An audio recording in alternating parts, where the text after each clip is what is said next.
Tak kasih emosi, mikir-mikir. Long time no see. Have you been? Thank you very much for this opportunity. Thank you. Welcome. Yes. Professor, Yes. nice to meet you. Welcome to Indonesia. Thank you so much. See you again. Yes. Facebooknya. I heard so many good things about you from my father.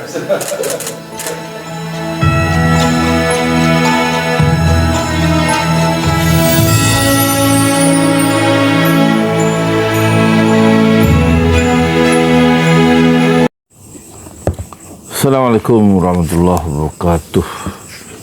Kita baca buku Dunia Hantu Dikul, penulisnya Takashi Shiraishi. Sekarang bacaan ketiga ya, tentang pendahuluan.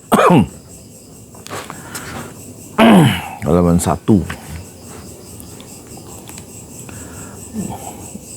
Kita baca ya, daripada saya baca sendiri dalam hati terus hanya saya yang tahu, padahal buku ini bagus setelah saya dikenalkan oleh Anies Baswedan dalam akunnya Anies Baswedan ya, buku ini tentang Dunia Hantu Dikul, karangan Takashi Shiraishi ya. Pendahuluan ya. Jadi moga-moga dengan direkam, saya nggak tahu berapa menit ini, pokoknya kita pendahuluannya banyak juga ini ya. Sebelum bab 1 pendahuluannya dari 35 ke 1, berarti 35 halaman ya. Meningkat dan memudarnya pergerakan anti kolonial di Indonesia adalah tema cerita pendek Kemudian Lahirlah Dia. Kemudian Lahirlah Dia itu dikasih tanda petik, karya Pramoedya Anantatur yang terbit pada tahun 1950. Sang narator orang pertama tanpa nama, aku ya, menceritakan pengalamannya sebagai seorang anak yang tumbuh di kota kecil Blora tentang apa yang disebutnya sebagai dalam tanda petik pergerakan. Pramoedya Anantatur itu tahun 50, di sini disebut 50, keluar novel yang panjang, Keluarga Gerilya, yang dapat hadiah ya. Dia lahir tahun 25, jadi umur 25 dia sudah punya karya buku novel, judulnya Keluarga Gerilya. Saya sudah baca di perpustakaan Museum Gajah dulu. Nggak bisa dibawa pulang karena di atas kanan itu ada ada lingkaran di dalam buku itu, setelah cover lingkaran kanan terus ada garis merah silang, menunjukkan buku itu tidak bisa dipulang, buku-buku yang umurnya lebih dari 25 tahun. Waktu itu saya tahun berapa ya? 80. Ya, 80. Berarti kalau terbitnya tahun 50, tambah 25, 75, 80, berarti udah 30 tahun, nggak bisa 40. Saya udah baca di ruang perpustakaan, di dalam ruang perpustakaan yang langit-langitnya tinggi, kan bikinan Belanda ya, gedungnya itu. Perpustakaan museum di Jalan Medan Merdeka Barat. Ibu bilang, ini cuplikannya ya, dari Kemudian Lahirlah Dia. Cerita dari Blora, kumpulan cerita pendek ya. Saya sudah baca bukunya ini. Ibu bilang Kak Hurip sudah masuk partai politik. Bukan main, kagetku mendengar ia campur tangan dalam politik. Menurut pengertianku, politik adalah polisi. Dan seisi rumah kami jijik pada apa yang berhubungan dengan polisi. Tidak marahkah Bapak karena dia masuk polisi, tanyaku. Ibu tersenyum manis mendengar pertanyaanku itu. Kemudian dengan kata-kata sederhana menjelaskan apa artinya politik. Mereka yang masuk partai politik adalah musuh polisi. dan aku mengerti sedikit. Ini cuplikan dari Pramudia Anantatur. Kemudian lahirlah dia dalam Pramudia Anantatur tahun 94, cerita dari Blora. Jadi 2 kumpulan cerita pendek halaman 49. Ada cerita pendek yang bagus ya. Judulnya Kemana? Saya baca dalam majalah Mimbar Indonesia kalau tidak salah. Majalah lama, judulnya Kemana? Soal renungan seorang pejuang yang cacat tubuhnya, duduk di waktu senja membayangkan dia sebagai insinyur membangun jembatan ya, antara Surabaya ke Madura. Itu tahun 50 dia mengimajinasikan cita-citanya yang kandas karena dia sekarang duduk di kursi roda karena cacat setelah mempertahankan perang kemerdekaannya. Dan cerita itu judulnya pendek, Kemana, dalam tanda tanya. Mungkin maksudnya setelah cacat di kursi roda dan tidak bisa apa-apa, kemana lagi ya, cita-citanya itu mau mengerjakan apa lagi dalam hidup. Dan cerita pendek Kemana itu kemudian sekarang jadi kenyataan. Ada jembatan namanya Surabaya Madura ya, Suramadu ya. Impian atau ide itu selalu mendahului kenyataannya, dan itu tahun 50-an berapa gitu, majalah Mimbar Indonesia, majalah sastra itu.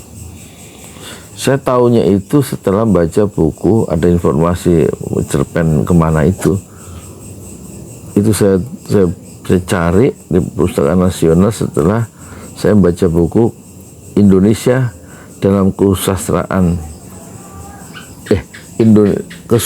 kesusastraan Indonesia dalam kritik dan esai yang 4 jilid itu, susunan atau karya dari Habib Yasin, kritikus sastra Indonesia modern.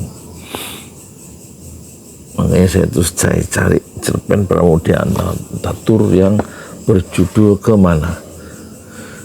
Oke, sekarang kita kembali ke halaman 1.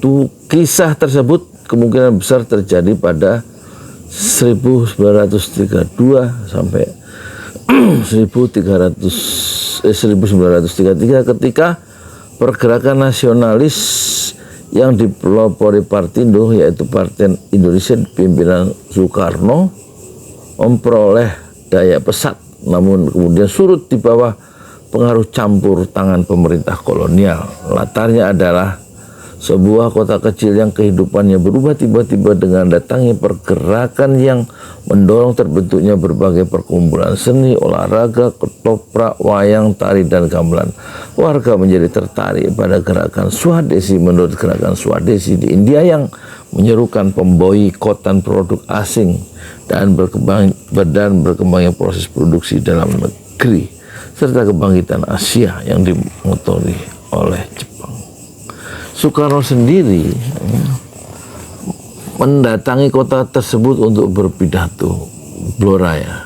Orang-orang berkumpul dalam gerakan kepanduan dan mengungkapkan harapan akan masa depan yang lebih baik, punya pemerintahan nasional mereka sendiri, dan orang timur tidak lagi dipandang rendah oleh orang barat. Mereka mengenakan lurik, kain tenunan kasar produksi lokal ayah sang narator bersama asistennya. Hurib menjalankan sekolah swasta sendiri dan mengapply beberapa perkumpulan. Ayah dan teman-teman berbicara tentang Swadesi, koperasi, bank rakyat, pendidikan, dan pemberantasan buta huruf. Ia membuka kursus kader partai. Banyak anak muda mendaftar di sekolahnya. Ia membeli 2 duplikator stensil dan 5 mesin tik, menghasilkan ribuan eksemplar buku pelajaran. Rumah keluarga menjadi kantor sarang gerakan intelektual dan politik. Ini halaman 2 ya. Sementara itu polisi terus mengawasi dan pemerintah pun lekas mempekerjakan lebih banyak lagi petugas kepolisian. Suatu hari ayah dilarang mengajar, buku pelajaran disita, jumlah pendaftar meros pendaftar sekolah merosot, orang-orang berhenti membicarakan Swadesi dan tidak lagi membeli lurik. Cita-citanya selama ini menghidupi aksi kolektif rakyat dan mendorong pergerakan tersebut perlahan sirna. Hurib bilang, tiap orang lantas menapaki langkah mereka masing-masing. Hurib bilang, kemungkinan besar bergabung dengan gerakan bawah tanah sementara ayah berjudi selama berhari-hari, mungkin berbulan-bulan, sementara itu adik bayi narator tumbuh.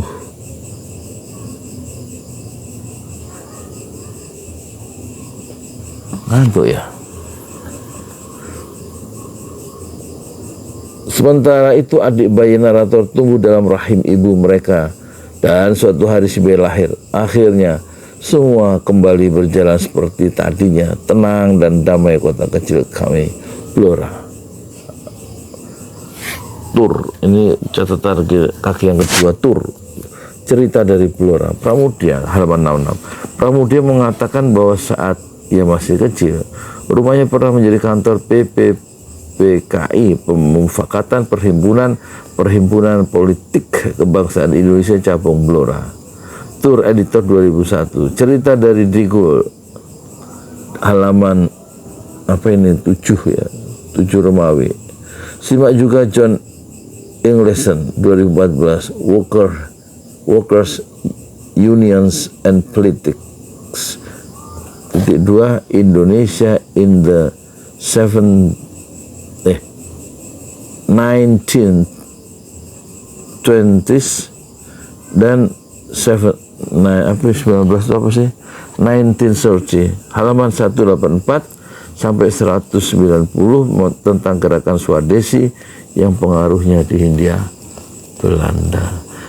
Kiranya kita tidak perlu bersusah payah menguras imajinasi untuk menyadari bahwa ungkapan tenang dan damai adalah pelesetan dari mantra yang terkenal Rule and Order, damai dan tertib atau hukum dan ketertiban, yang diusung pemerintah Hindia Belanda di atas segalanya dan ditetapkan secara paksa terhadap rakyat Indonesia. Sekarang halaman ketiga, dalam situasi tertentu akan menjadi pokok bahasan kajian buku ini. Maksud politik kemudian disamakan dengan penindasan politik oleh polisi seperti yang dinyatakan oleh sang narator tak bernama dalam cerita Pramudia, titik 2 politik adalah polisi, kurung tutup, politik sama dengan polisi. Ngantuk Assalamualaikum warahmatullahi wabarakatuh.